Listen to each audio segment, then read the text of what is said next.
রমাদান মাসে মহিলাদের একটি মাসআলা জেনে রাখা প্রয়োজন।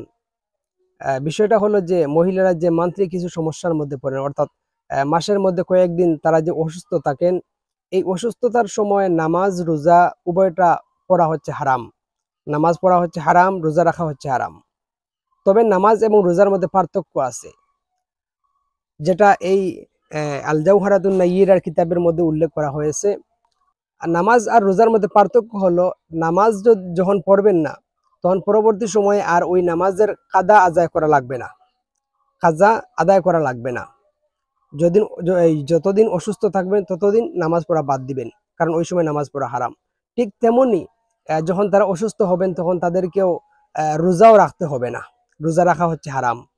তবে তবে পার্থক্য হলো নামাজ এবং রোজার মধ্যে, রোজার কাদা পরবর্তী সময়ে আদায় করতে হবে, কিন্তু নামাজে কাদা আদায় করা লাগবে না। কিন্তু রোজায় যখন অসুস্থ হবেন তখন রোজা রাখবেন না, রোজা ছাড়বেন, কিন্তু পরবর্তী সময়ে তাদেরকে রোজার কাদা আদায় করতেই হবে, রোজার কাদা আদায় করতেই হবে।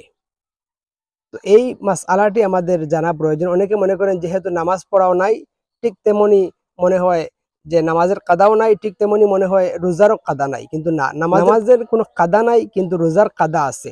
নামাজের কাদা আদায় করা লাগবে না, কিন্তু রোজার কাদা আদায় করা লাগবেই।